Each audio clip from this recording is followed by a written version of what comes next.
Well, good morning. Welcome to Miami Church. If I don't know you, my name is Greg. I'm the pastor here. And I want to start out this morning by trying to make you as uncomfortable as I can. And so if you're new this morning, if you're our guest, welcome. And I'm going to give a list here. And if I leave you out, just let me know, okay? So just let me know. You can just shout it out later, but let's start here. What do you call a group of lying, cheating, greedy, lustful, porn-watching, tax-dodging, racist, jealous, judgmental, lonely, angry people who eat too much, who spend too much, who drink too much, who medicate too much, who worry too much, who smoke too much, who gather together because they believe Jesus is the light of the world and they need more light? You call it the church. Did I miss anybody? If I missed you, you could just, I'm just kidding, don't do that. Now this list to me is more apparent this time of year. It's just more evident. It's like something's in the water. There's like an edge that happens in our city this time of year. If you go out here on US 1 and people are always, year round, they're always blowing the horn, but something happens this time of year where there's just a little extra horn. Or if you dare venture to the mall, it's like people, before they go to the mall, they sharpen their elbows, and there's just this get out of the way mentality that happens this time of year. Because Christmas is just a few short days away, and there's this pressure. It's this pressure that's mounting, and there's this edge that's happening. And while I love Christmas, and while I believe that Christmas is the most wonderful time of the year, it's undeniable that Christmas is also the most stressful time of the year. There's pressure, and there's a busyness, and there's an expectation that happens at Christmas. And this stuff we saw on this list, it's like Christmas brings this stuff to the surface. It comes up. Now, we've kind of been talking about this in our series, but we say, you know what happens this time of year? You know what happens in December is whatever's going on in your life, Christmas magnifies it. It brings it to the surface. So I know, for example, if you have financial strain, if you're in debt, if you're living paycheck to paycheck, if you're just like tight money, you know what Christmas does? It brings it to the surface. It magnifies it. I know there's a couple of families in our church who have lost loved ones this weekend, this year. And so if you lost a loved one, someone died, a brother, a parent or someone, what does the holidays do? What does Christmas do? It magnifies the loss. It magnifies the grief. I know some of you, you're lonely and you want to be in a relationship. You want to be married and you go to your family dinner and you're by yourself. And what does Christmas do? It magnifies what's going on in your life. And if there's stress, if there's anxiety, if you deal with depression, like Christmas, the holidays, they magnify whatever is going on in your life. And that's why we're doing this series. That's why we're taking the month of December. That's why we wrapped up this room. Because we want to take some time and talk about, like, hey, how do we not get wrapped up in Christmas, but rather, like, how can we just not get sucked in? Because I don't want you to get sucked in. I don't want you driving up US 1 yelling at people. I don't want you stressed out. I don't want you dreading your family dinner. I don't want you to enter 2020 just drained and depleted and exhausted. And I believe there's really an unsettling solution to all of this. It's really an unsettling solution for everything, but I think it's an unsettling solution for the month of December. And I think you can sum it up in one word, and here's the word. It's grace. Is there a word that's more misunderstood, misused? Is there a word that's just harder to understand or harder to grasp? Is there a word that's more countercultural than this word? You know what grace is? Grace is what we crave most when our guilt is exposed. When you come home and your stuff is all on the table. And your parents have all your stuff there, and you know it's yours. There's no excuses. There's no loopholes. You can't blame it on your sister. What do you crave in that moment? Now, you may not have the word, but what do you crave? You crave Grace. When your boss walks into your office, closes the door, says, we need to talk, and you know you haven't delivered on the project, you know you missed a deadline, what is it that you crave in that moment? It's grace. It's grace.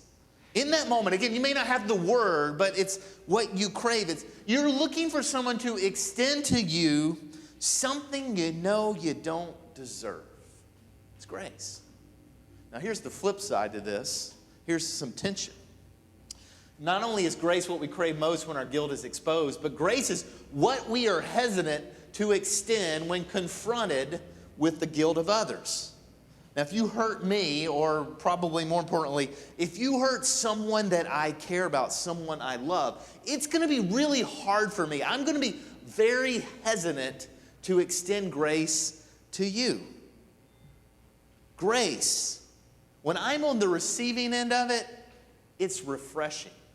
When it's required of me, when I have to give it, it is disturbing.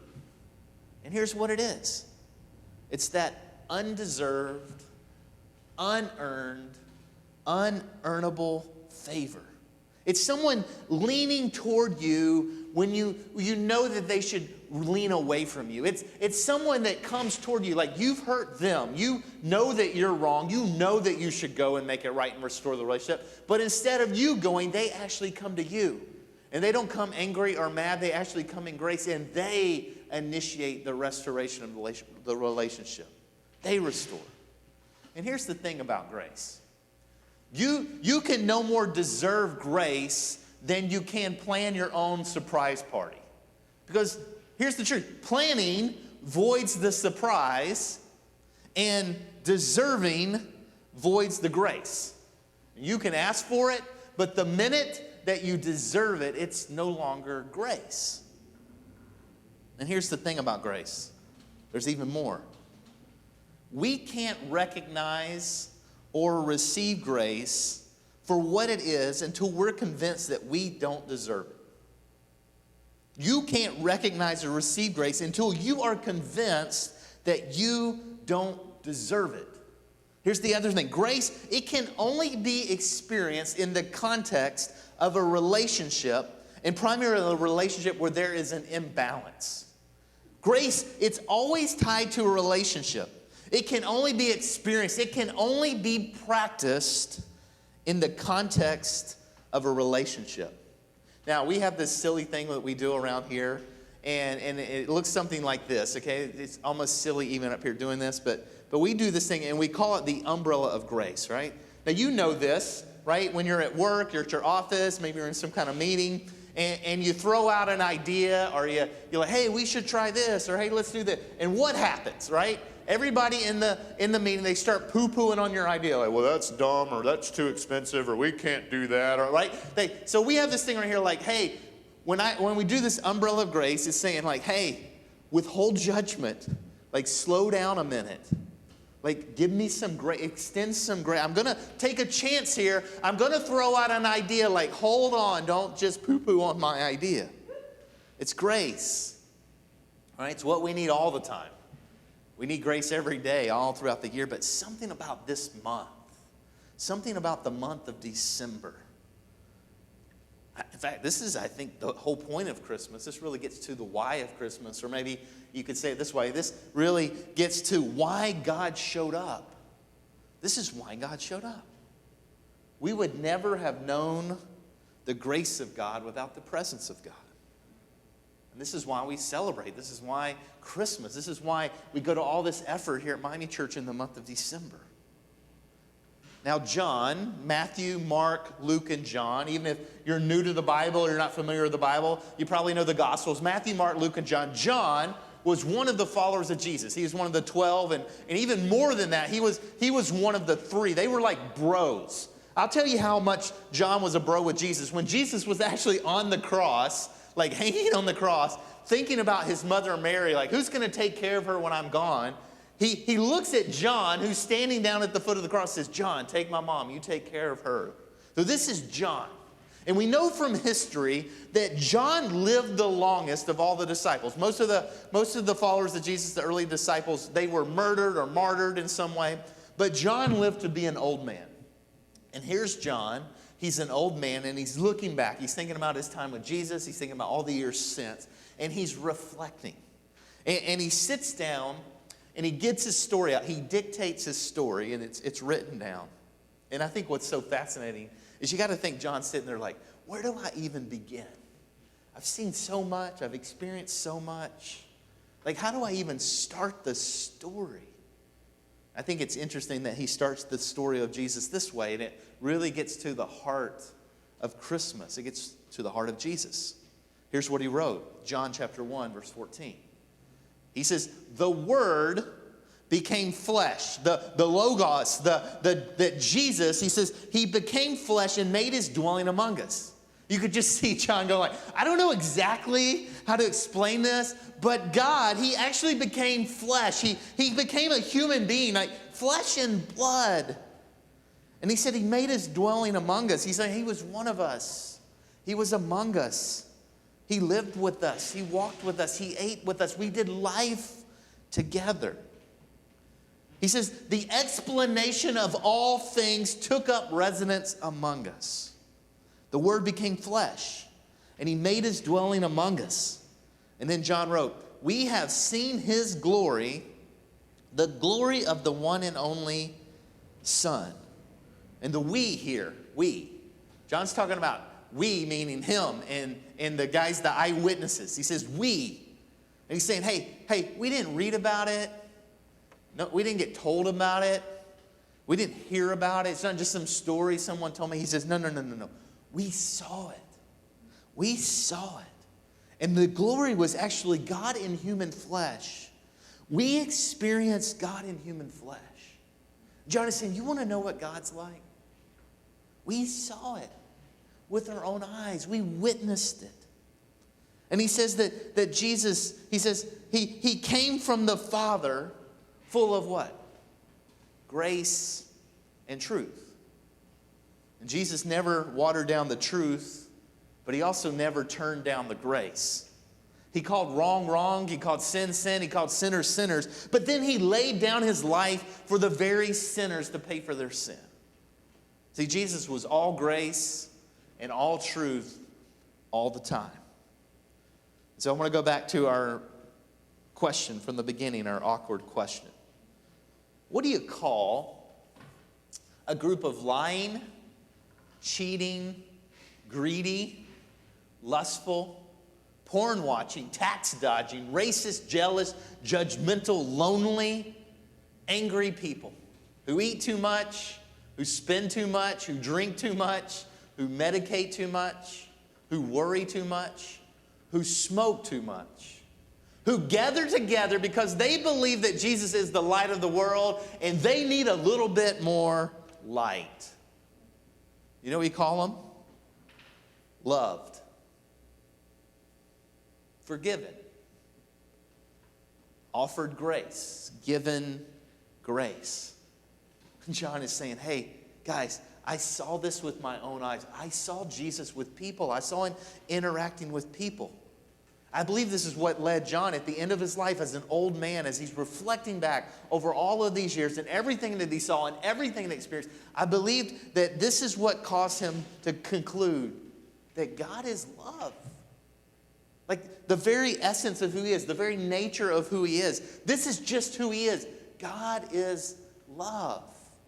Look what he wrote, 1 John 4. He's saying, dear friends, let us love one another, because love comes from God.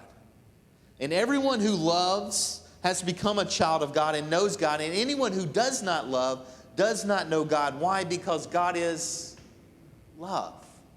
It's his essence. It's who he is. He can't not be love. In fact, he's saying, hey, if you're a real and authentic, genuine follower of Jesus, you can't do that without love. Verse 9. Here is how God showed his love among us. He sent his one and only Son, that's Jesus, into the world. And he sent him so that we could receive what? Life through him. I love this, verse 10. Here is what love is. It's not that we love God. It's not that I love God, but what? It's that he loved us It's him coming to us. And he sent his son to give his life to pay for our sins. And John is saying, Jesus, he's love in a body. Christmas is love on display. This is the heart of Christmas. This is why we celebrate. This is why there's so much meaning in Christmas. This is why the month of December is so huge, because Jesus is love in a body. Jesus is love coming to us. Now, at this point in the message, I want to make a little bit of a shift here. I want to make a little bit of a turn because as good as that is, I think it's actually even better. I think it's actually even deeper. I think there's more, and it's even harder than this. It's even more complex than this, because here's the truth. Real grace, true grace, is not only received, but it's also freely given. And grace, when it comes to us, when it comes to relationships, grace is like the fuel for the engine. It's the grease for the machine. You know what I say when it's the grease for the machine? It's the thing that keeps it going. I remember when I was in graduate school, you may not believe this, but when I was in graduate school, I worked at a place called Six Flags. Does anybody here, you know what Six Flags is, right? There's amusement parks. They're all over the United States. And there's these amusement parks, and they're called Six Flags. And I had the privilege of working there while I was in grad school. It was cool. You know, the people that get there early in the morning, and they get to test all of the roller coasters before people get on them. It's a great job. I got to do that. And I'll never forget, one day I was hanging out there, and I was hanging out with one of the mechanics, and we were just talking, and it was just kind of fun. And I was just asking, it was I was just asking about roller coasters. Like, how does the roller coaster work? You know, and there's the first part, the hill, like, right? But then when it gets to the top of the first hill and goes down, like what is it? How does it work? And I'll never forget his response. He says, it's just all grease. It's just all grease. Like from the top, when it gets to the top, it's all grease all the way until it hits the brake. Grace, it's the grease that keeps things going. Here's what grace does. Grace enables people who are different from one another to work together without destroying one another. Here's what grace does. Grace allows people who aren't like each other to actually like each other.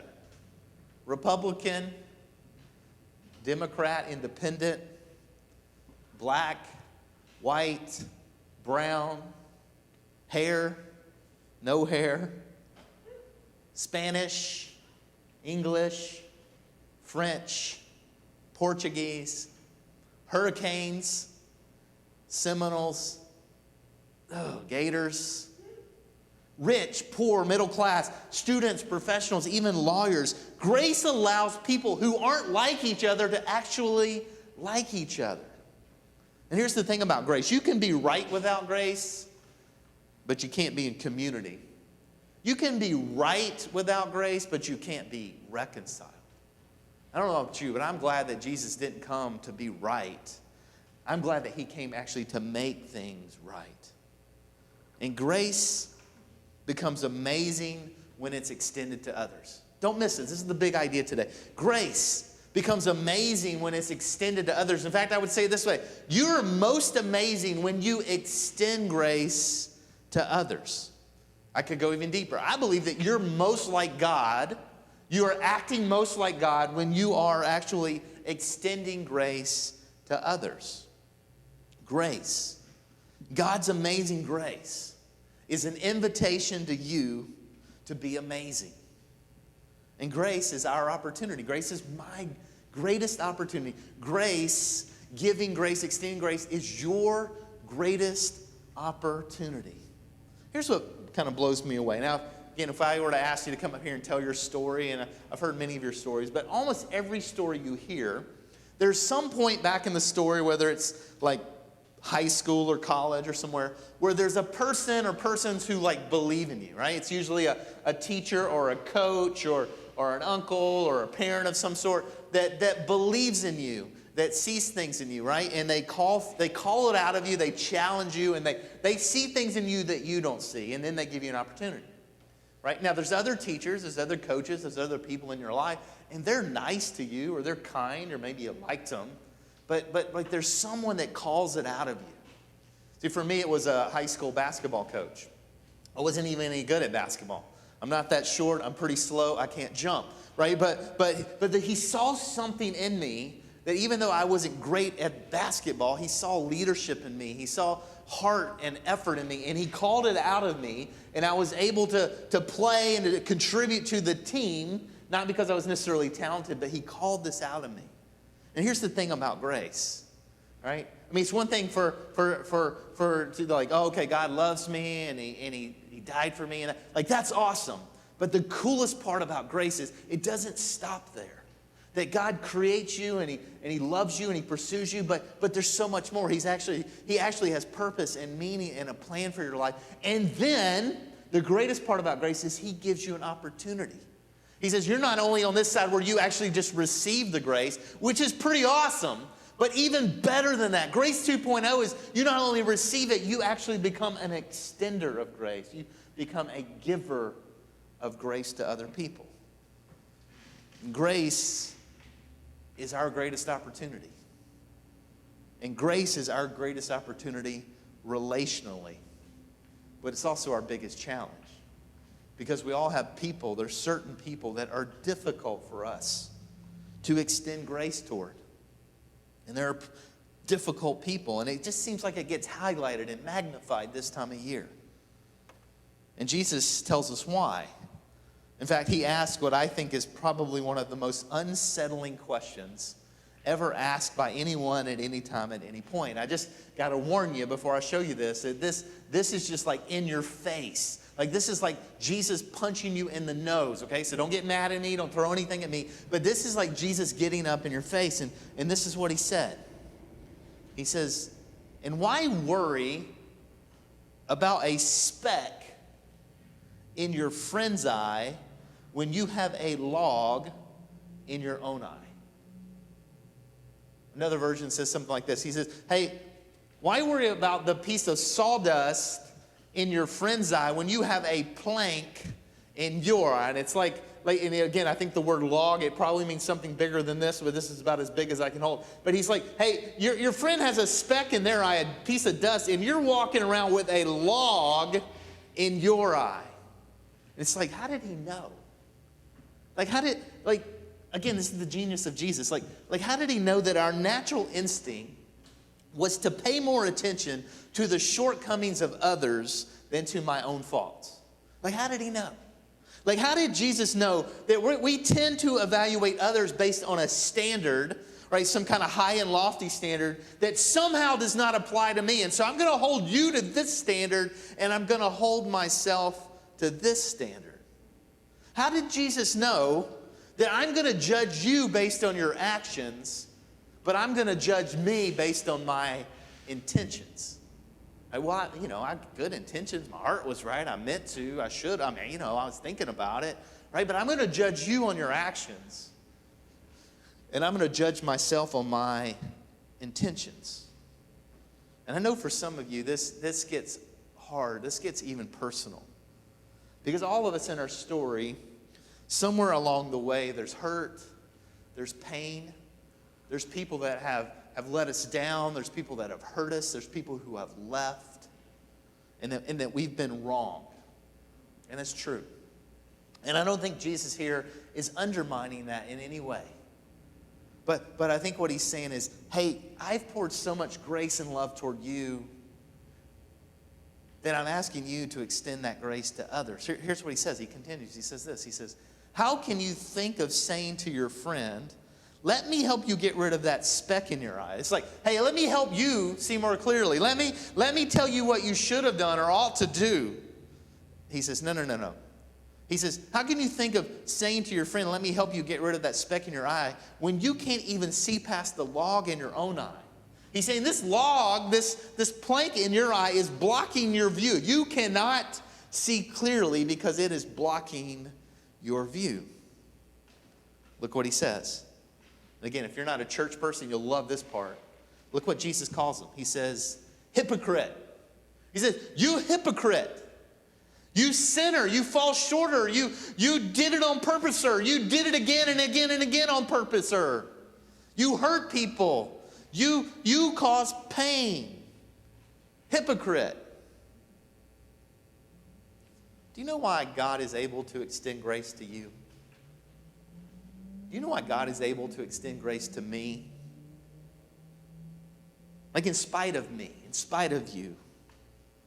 Do you know why God is able to give you what you don't deserve? That's grace. Even though he really knows what you really do deserve. It's because he can see you for exactly who you are. He takes all of that in consideration and decides to extend grace anyway. See, God sees me for exactly who I am. He takes all of that into consideration, and he decides to extend grace to me anyway. Jesus says, he says, hey, first get rid of the log, the plank in your own eye. And he says, then you will see well enough. Another version says, you will see clearly to deal with the speck in your friend's eye. I think the bottom line of what he's trying to say here is saying, hey, logs, planks, they get in the way of grace. They get in the way of grace. Now let's just be clear. This isn't a message about be nicer or be more patient or what's the saying? Like if you can't say anything nice at all, don't do or wherever it goes. If you can't say anything nice, don't say anything at all. No. This is deeper than that. There's something deeper that Jesus is getting at. And here's maybe how I would sum it up. The more aware I am of what God has yet to do in me, the less aware I am of what he has yet to do in you. The more aware I am of what God has yet to do in me, the less aware I am of what God has yet to do in you. Jesus says, hey, if you want to extend grace, if you want to be a giver of grace, it starts with you. It starts with me. See, I have to know. I have to be convinced. I have to understand. I have to take a hard look in the mirror, an honest look, and I have to see my log in my eye, and I have to remove the log. And then Jesus says, once the log's gone, then you can see clearly. And I believe this morning Jesus is asking, he's asking you, he's asking me, he said, hey, are you willing to remove the log?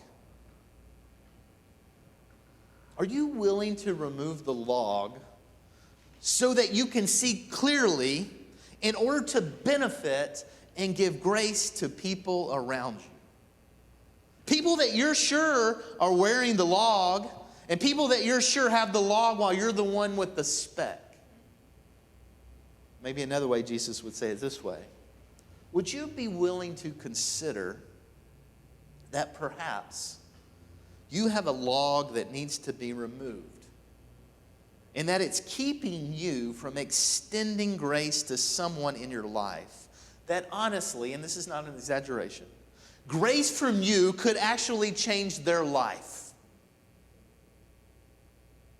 Would you be willing to consider that perhaps you have a log, a plank in your eye that needs to be removed, and that it's keeping you from extending grace to someone in your life? That grace from you would actually be an introduction to the grace of God. Grace from you because they know they don't deserve it, and they're aware of what they've done. It could actually change their life. And I know for some of you, this is your story. Probably maybe even why you're here this morning. Is it was grace that you received from someone who you hurt dearly that ultimately opened you up to the truth of Jesus. Perhaps that's even why you're listening to what I'm saying today. You know, a few years ago when we started this church, we just laid out a simple vision of helping as many people as possible find and follow Jesus, of experience the kind of grace that we're talking about. And we set out as best we could, and we're still on the journey, to just try to be a people, a community. Again, church is not a building. Church is not this room. Church is not an hour on Sunday. We're talking about a people, a community. We try to be a people of hospitality, a people that just lived, were open, like, hey, welcome. Everyone's welcome. We loved everyone. We just try to be a people of hospitality. We're trying to be a people of generosity, of people that just give and serve and sacrifice. Like, though we're trying to be open-handed. Like, hey, yeah, what I have is not mine. I'm trying to live with generosity. We're trying to be a people, a community where we actually have teams of people all over the city who are doing life together, who are opening their homes and opening their tables and doing life and experiencing life together, but not just for their sake, for the sake of the city, for the sake of their neighborhood, for the sake of their neighbors. Vision of grace. In fact, maybe you could say it this way: the church is most appealing when grace is most apparent. A people, a community, where grace is just apparent. Imagine by now, this far into the month of December, that you've probably decorated your house. Like your house is ready. I mean, my house looks like Santa's enchanted. Right? The kids are fired up. But here's my question as we close. What about you? Are you ready for Christmas? Is your heart ready for Christmas? Are you ready to celebrate grace come to town? Are you ready to celebrate grace comes to you and grace comes to me? Man, the greatest opportunity I have, the greatest opportunity you have, is to take the grace that we receive, the undeserved, unearnable favor, and to take it, not only receive it, but to give it, to pass it forward. It's the greatest opportunity you have this Christmas season.